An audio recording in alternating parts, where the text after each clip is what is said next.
कि चुनाव आयोग को पहले से ही पता था कि महाराष्ट्र विधानसभा चुनाव में गड़बड़ी होने वाली है, कि चुनाव आयोग को पहले से ही पता था कि बीजेपी चुनावों में घपलेबाजी करने वाली है। महाराष्ट्र में हुए चुनावों के बाद आखिर क्यों विपक्ष की तरफ से ये सब आरोप लगाए जा रहे हैं कि चुनाव आयोग को सब पता था। विपक्ष ने सारी डिटेल्स चुनाव आयोग को दे दी थी, लेकिन उसके बाद भी चुनाव आयोग ने कार्रवाई नहीं की है। चुनाव में एक दो नहीं बल्कि लाखों विपक्ष के समर्थकों के नाम को काट कर फर्जी वोटरों को जोड़ा गया ताकि बीजेपी को फायदा हो। महाराष्ट्र चुनाव में इतनी बड़ी धोखाधड़ी होती है, लेकिन चुनाव आयोग सोता रहा। विपक्ष के नेता लगातार चुनाव आयोग को शिकायतें करते रहे, मगर रिजल्ट ये रहा कि महाराष्ट्र विधानसभा में इतनी बड़ी गड़बड़ी हो गई और बीजेपी उसके सहयोगी सत्ता में आ गए।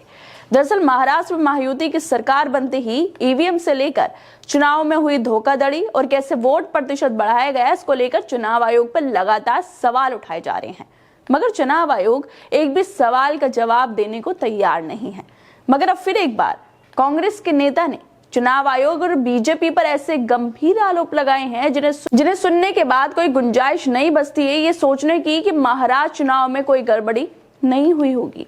दुनिया के सबसे बड़े लोकतांत्रिक देश में चुनाव तक निष्पक्ष नहीं हो रहे हैं, और जब चुनाव आयोग से सवाल पूछे जाते हैं तो वो जवाब नहीं देता है, न शिकायतें सुनते हैं और ना ही जांच होती है।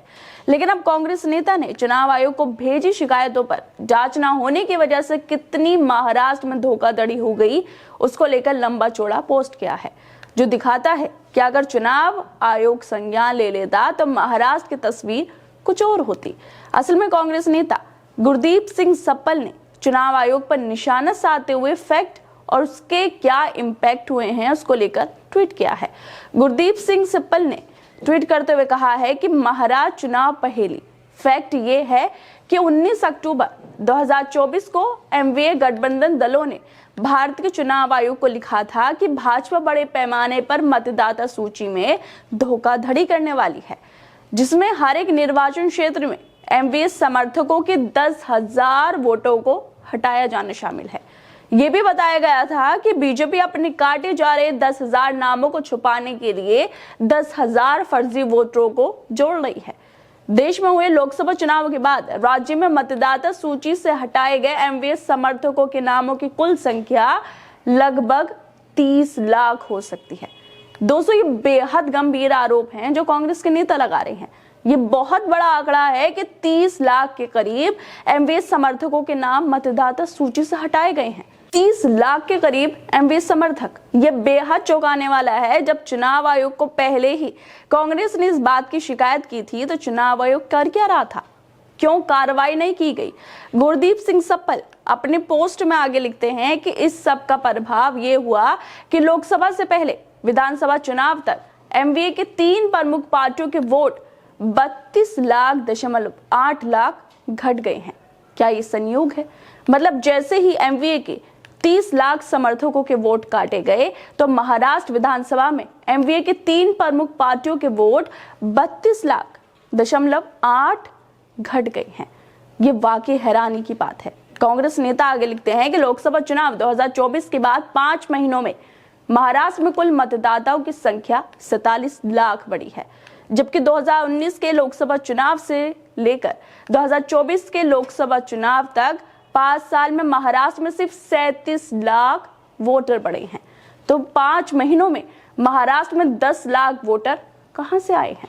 लोकसभा चुनाव के मुकाबले विधानसभा चुनाव में बीजेपी गठबंधन की 3 प्रमुख पार्टियों के वोटों में 67.7 का इजाफा हुआ है। क्या 47 लाख नए वोटरों ने बीजेपी के वोट बढ़ाने में अहम योगदान दिया है? कांग्रेस नेता पोस्ट में और फैक्ट लिखते हुए कहते हैं कि लड़की बहना योजना के तहत महिलाओं को हर महीने 1500 रुपये दिए जाने को बीजेपी गठबंधन की जीत का बड़ा कारण बताया जा रहा था। सर्वेक्षणों ने महायुति पर 2 से 3% प्रभाव की भविष्यवाणी भी की थी, लेकिन इसका प्रभाव ये रहा कि विधानसभा चुनाव में पड़े 640 लाख वोटों में से 3% की वृद्धि लगभग 20 लाख वोटों में तब्दील हो जाती है। अगर महायुति की 67.7% वोटों की बढ़त में से 47 लाख नए मतदाताओं को हटा दें तो बढ़त 20.7 लाख रह जाती है। इसके अलावा गुरदीप सिंह अगला फैक्ट बताते हुए लिखते हैं कि अजीत पवार को 58.1 लाख वोट मिले और 47 सीटें जीती। एनसीपी शरद पवार को मिले 72.8 लाख वोट और जीती 10 सीटें। दिलचस्प बात यह रही कि एनसीपी के दोनों गुट 39 सीटों पर एक दूसरे के खिलाफ चुनाव लड़ रहे थे, जिनमें से अजीत पवार की पार्टी ने 33 सीटें जीती। ये बेहद चौंकाने वाले आंकड़े हैं जो कांग्रेस नेता बता रहे हैं। आखिर जब सब कुछ पहले से ही पता था तो ये गड़बड़ी कैसे हो गई? इतने सारे वोटर कहां से आ गए और एमवीए के 30 लाख समर्थकों के वोट क्यों काटे गए? सवाल बहुत बड़े हैं, लेकिन चुनाव आयोग के पास जवाब नहीं है, जो बस शेरो शायरी करने में बिजी हुए हैं।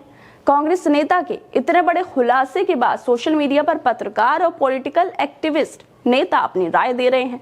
पत्रकार मुकेश कुमार ने ट्वीट करते हुए कहा है कि विपक्ष को इस तरह के आंकड़े जुटाकर अदालत और लोगों के बीच जाना चाहिए। जाना तो चुनाव आयोग के पास भी चाहिए, मगर ये मानकर कि वो कुछ नहीं करेगा। गुरदीप सप्पल के आंकड़े दूध का दूध और पानी का पानी कर देते हैं। चुनावी धांधली का काम वोट पड़ने के बहुत पहले मतदाता सूची बनाते हुए शुरू कर दिया गया था। अघाड़ी के मतदाताओं के नाम हटाए गए और बहुत सारे फर्जी मतदाताओं के नाम जोड़ दिए गए। अगर हर सीट पर 20-20 हजार वोटों का खेल कर दिया गया और आ गई महायुति की सुनामी। मुकेश कुमार के अलावा पॉलिटिकल एक्टिविस्ट योगेंद्र यादव ने भी ट्वीट करते हुए लिखा है कि पहला सीरियस एविडेंस मिल गया। शुक्रिया गुरदीप सप्पल, हमें किसी भी स्तर, बूथ, निर्वाचन क्षेत्र या पूरे राज्य पे इस तरह के और भी सबूत चाहिए। वैसे दोस्तों, विपक्ष और जनता तो कुछ और ही बोल रही है, चुनाव आयोग पर सवाल उठा रही है, लेकिन सबसे बड़ा सवाल इन सब में यही है कि चुनाव आयोग क्यों नहीं बोल रहा है? उसे किस बात का डर है? वो क्यों कुछ सुनने को तैयार नहीं है? देश में लोकतंत्र का, जनता का मजाक बनाया जा रहा है, चुनाव में धोखाधड़ी हो रही है, विपक्ष के समर्थकों के नाम काटे जा रहे हैं, जैसे कांग्रेस के नेता ने आरोप भी लगाए हैं, लेकिन फिर भी चुनाव आयोग को कोई फर्क नहीं पड़ रहा है। आखिर क्यों चुनाव आयोग आंखों पर पर्दे डालकर बैठा है? क्यों उसे कुछ सुनाई और दिखाई नहीं दे रहा है?